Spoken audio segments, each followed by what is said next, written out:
আমরা কিছুদিন আগেই আপনাদেরকে একটা ভিডিও আপডেট দিয়েছিলাম, যেখানে আমরা জানিয়েছিলাম যে কয়েকদিনের মধ্যেই আধার কার্ডের অর্থাৎ ইউআইডিআই এর পক্ষ থেকে নতুন একটা পোর্টাল চালু করা হবে। আধার কার্ডের একটা পোর্টাল চালু করা হবে। সেই পোর্টালের মাধ্যমে বিভিন্ন কাজের আপনারা কিন্তু সুবিধা পাবেন, এবং সেই নতুন পোর্টাল নিয়ে ভিডিও করার পর অলরেডি ইতিমধ্যেই আজকের এই ভিডিওতে সেই নতুন পোর্টাল নিয়ে এসেছি। অলরেডি সেন্ট্রাল গভর্নমেন্ট চালু করে দিয়েছে সেই নতুন পোর্টাল আধার কার্ডের, এবং সেই আধার কার্ডের নতুন পোর্টাল অর্থাৎ নতুন ওয়েবসাইটে আমরা কিভাবে কাজ করব, কি কি সুবিধা পাবো এবং কিসের জন্য সেই পোর্টালের ইন্টারফেসটা কেমন আছে এবং পোর্টালে কি কি থাকছে সবকিছু একটু জেড আমি এই ভিডিওতে কভার করব। তাই মন দিয়ে দেখবেন, মন দিয়ে থাকবেন ভিডিওর সঙ্গে শেষ পর্যন্ত। আমি থাকবো ভিডিওতে আপনার সঙ্গে শুভঙ্কর। আপনি ছিলেন আপনাদের প্রিয় ইউটিউব চ্যানেল এরা ফ্যান। চ্যানেলটাকে সাবস্ক্রাইব করবেন, ভিডিওটাকে লাইক করবেন, একটু বেশি করে শেয়ার করবেন যাতে করে এই আপডেটটা সবার কাছে পৌঁছায়। তো আমরা কিন্তু কিছুদিন আগেই আপনাদের জন্য এই ভিডিওটা প্রোভাইড করেছিলাম। এবার চালু হচ্ছে নতুন আধার কার্ডের পোর্টাল, আধার নিউ পোর্টাল। আধার কার্ডের নতুন পোর্টাল থেকে আমাদের জন্য কি কি সুবিধা থাকবে, ব্রেকিং নিউজ। এই আপডেটটা কিন্তু দেওয়া হয়েছিল কিছুদিন আগে আমাদের চ্যানেলে। অবশ্যই চ্যানেলে রয়েছে ভিডিওটা, আপনারা দেখে নেবেন। এবং এই খবর দেওয়ার পরেই কিন্তু নতুন পোর্টাল সেন্ট্রাল গভর্নমেন্ট চালু করেছে এবং ইউজার রেজিস্ট্রেশন কিন্তু অনলাইনে শুরু হয়ে গেছে। এটা হচ্ছে রেজিস্ট্রেশন ফর্ম। এই ফর্মটাকে কিন্তু ফিল আপ করতে হবে। এই রেজিস্ট্রেশন ফর্ম কাদের জন্য, কিভাবে ফিল আপ করতে হবে, কি রয়েছে আপডেট, চলুন আমরা দেখে নেই। এবং অবশ্যই কিন্তু দেখুন আর্টিকেল রয়েছে, দেশের ministry of electronics and information টেকনোলজির পক্ষ থেকে আধারের জন্য এবার নতুন একটি ওয়েবসাইট আনা হয়েছে। এবার থেকে আধার অথেন্টিকেশনের জন্য সমস্ত ধরনের কাজ করা যাবে এই নতুন ওয়েবসাইট থেকেই। এই প্রক্রিয়া এবার থেকে আরো সহজ হবে। গ্রাহকদের জন্য স্বয়ংক্রিয়ভাবে আধার অথেন্টিকেশন করা যাবে এই পোর্টালের মাধ্যমে। এই উদ্যোগের মাধ্যমে আধার ব্যবস্থাকে আরো সুগম করার দায়িত্ব নিয়েছে কেন্দ্র। দেশের নাগরিকরা যাতে এই আধার পরিষেবার পূর্ণ ব্যবহার করতে পারেন সেই লক্ষ্যেই এই উদ্যোগ নেওয়া হয়েছে। কেন্দ্রীয় সরকার চাইছে যাতে এই আধার অথেন্টিকেশনের পদ্ধতি আরো সহজ হয়ে ওঠে এবং তা বিভিন্ন সেক্টরের জন্য একটি ইনক্লুসিভ টুলে পরিণত হয়। দেশের মধ্যে বিভিন্ন ধরনের পরিষেবা দিতে পারে আধার দফতর। তাই এই উদ্যোগের মাধ্যমে আধার কার্ডের উপর সামগ্রিক নজরদারি বাড়ানোর চেষ্টা চলছে কেন্দ্রীয় সরকারের পক্ষ থেকে। Ministry of electronics and information টেকনোলজির সচিব এস কৃষ্ণান জানিয়েছেন যে এই নতুন প্ল্যাটফর্মের মাধ্যমে সুষ্ঠু নজরদারি এবং সহজ প্রক্রিয়ার মাধ্যমে আধার পরিষেবা পাবে দেশের প্রতিটি নাগরিক।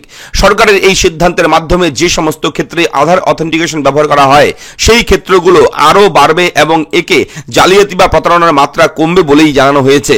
নাগরিকদের পক্ষে অনেক সুবিধা হবে কাজকর্মে। ইউনিক আইডেন্টিফিকেশন অথরিটি অফ ইন্ডিয়ার সিইও যে রয়েছে শ্রী ভুবনেশ কুমার, উনি জানিয়েছে এই আধার গুডস গভর্নেন্স পোর্টাল অথেন্টিকেশনের আবেদন অনুমোদন পেতে অনেক সুবিধে করে দেবে গ্রাহকদের। কিভাবে ব্যবহার করবে এই পোর্টাল? প্রথমে এই পোর্টালে যেতে হবে। এটা হচ্ছে পোর্টালের লিংক swik.meity.gov.in। এটা হচ্ছে পোর্টাল লিংক, ওয়েবসাইট লিংক। এই ওয়েবসাইটে যেতে হবে, নির্দিষ্ট সংস্থা হয়ে এই পোর্টালে রেজিস্টার করতে হবে। সরকারি সংস্থা বা বিভাগ, বেসরকারি সংস্থা যাই হোক না কেন আলাদা আলাদা ভাবে রেজিস্টার করতে হবে। কেন আধার অথেন্টিকেশন প্রয়োজন তা উল্লেখ করতে হবে আবেদনের সময়। এরপরে নিয়ন্ত্রকের বিধি মেনে আবেদন গৃহীত হবে। একবার অনুমোদন মিললে সেই সংস্থাগুলি তাদের অ্যাপে এবং সুরক্ষা বলয়ে এই পোর্টালের সহায়তায় আধার অথেন্টিকেশন করতে পারবে।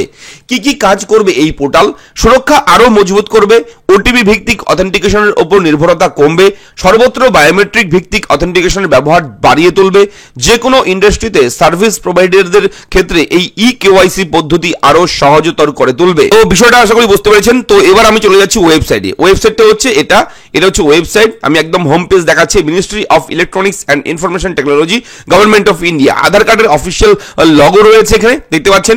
এখানে about, act, rules, list of approved use cases, contact us, Aadhaar goods governance portal এটাকে বলা হচ্ছে। এবং enter user ID, password, captcha log in করার অপশন রয়েছে এই পোর্টালে। এবং এখানে রেজিস্টার করতে হলে দেখুন রেজিস্টার অপশন রয়েছে। এটা রেজিস্টারে যখনই ক্লিক করবেন দেখবেন এখানে বেশ কিছু অপশন রয়েছে ইম্পর্টেন্ট। এখানে এই বিষয়গুলো বুঝতে হবে। সবাই কিন্তু আমরা সাধারণ মানুষ যারা আছি তারা কিন্তু এটা করতে পারবো না। এটা কেবলমাত্র সরকারি, বেসরকারি, সেন্ট্রাল গভর্নমেন্ট, স্টেট গভর্নমেন্টের যারা বিভিন্ন সংস্থা রয়েছে, বিভিন্ন দপ্তর রয়েছে তারাই কিন্তু একমাত্র এখান থেকে কিন্তু রেজিস্ট্রেশন করতে পারবে।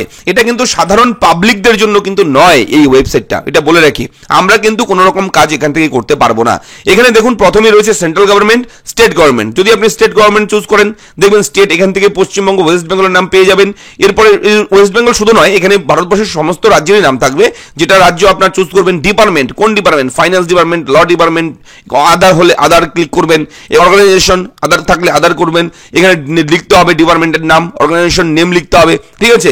এখানে state department, counselling officer details, বিভিন্ন সরকারি আধিকারিক যারা আছে তারাই কিন্তু এটা ব্যবহার করতে পারবে। অর্থাৎ বিভিন্ন আলাদা আলাদা ইন্ডিভিজুয়াল, বিভিন্ন ধরনের সংস্থা, বিভিন্ন আপনাদের বিভিন্ন ধরনের সংগঠন, বিভিন্ন ধরনের সেন্ট্রাল গভর্নমেন্ট কিংবা স্টেট গভর্নমেন্ট, রাজ্য সরকার হোক, কেন্দ্রীয় সরকার হোক, বিভিন্ন দপ্তর তারা যদি চায় আধার অথেন্টিকেশন করবে মানুষদের, তাহলে কিন্তু এটা ফর্ম ফিল আপ করে তারা রেজিস্টার করতে পারে।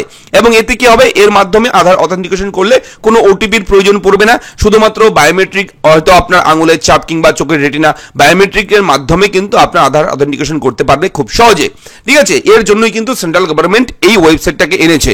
এবং এই ওয়েবসাইটের নাম কিন্তু বলে রাখি, ওয়েবসাইটে বলে রাখি swik.mei.ty.gov.in, আধার গুডস গভর্নেন্স পোর্টাল। আপনারা যদি গুগলে গিয়ে আধার গুডস গভর্নেন্স পোর্টাল লিখে সার্চ করেন তাহলে ডিটেলস গুলো কিন্তু আরো ভালোভাবে পেয়ে যাবেন।